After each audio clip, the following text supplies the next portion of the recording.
Assalamualaikum warahmatullahi wabarakatuh. Nama saya Lili Ivana Marekas dari PBI semester 4. Di sini saya akan menjawab beberapa pertanyaan dari mata kuliah radio jurnalistik.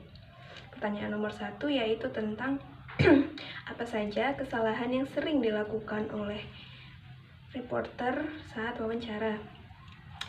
Yang pertama ada mewawancara tanpa melakukan riset terlebih dahulu. Nah, kalau seperti itu, maka wawancara menjadi tidak efektif karena pertanyaan pun sulit dikembangkan akibat minimnya pengetahuan dan informasi terkait wawancara tersebut. Lalu, tanpa sadar, reporter mengajukan pertanyaan secara berputar-putar. Jadi, nggak langsung ke intinya, sehingga tidak efektif. Lalu, pemaksaan dalam memberikan beberapa pertanyaan. Jadi, jika Anda sedang mewawancarai narasumber, berilah mereka hak untuk tidak menjawab. Jadi, nggak harus dipaksain untuk jawab kalau misalkan narasumbernya nggak mau jawab.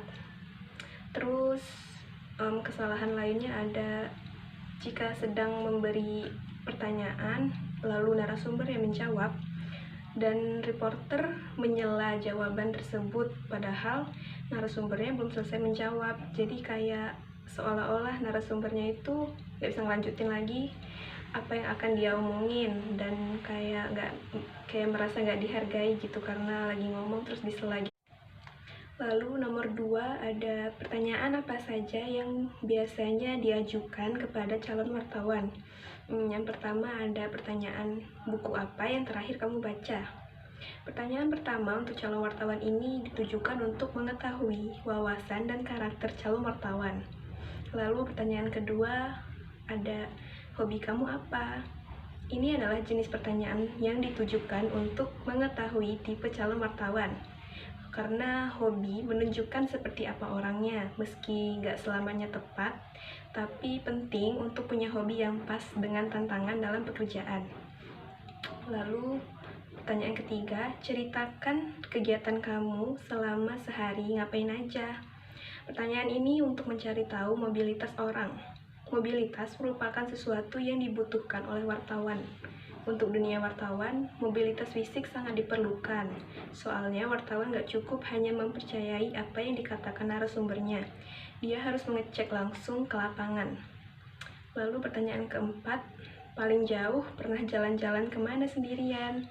Pertanyaan ini ditujukan untuk melihat tingkat kemandirian calon wartawan. Bagaimanapun, wartawan dituntut untuk bisa mandiri. Pertanyaan nomor 3, apakah yang dimaksud dengan jurnalisme warga? Jurnalisme warga adalah aktivitas jurnalistik yang dilakukan oleh warga biasa, yang bukan wartawan. Jurnalisme warga mempunyai peran aktif dalam proses pengumpulan, pelaporan, analisis, dan menyebarkan berita serta informasi yang dimiliki.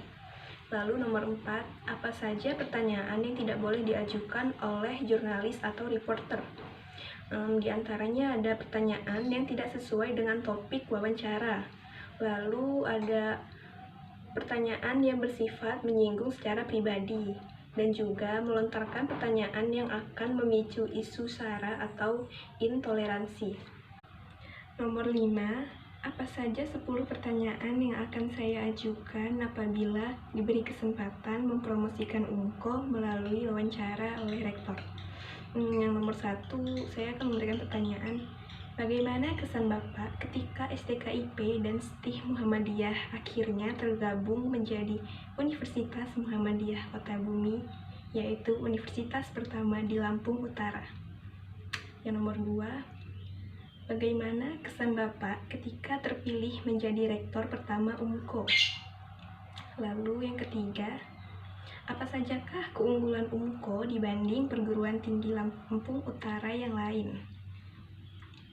Nomor 4, saat ini UNKO memiliki beberapa prodi, dan prodi mana yang paling diminati?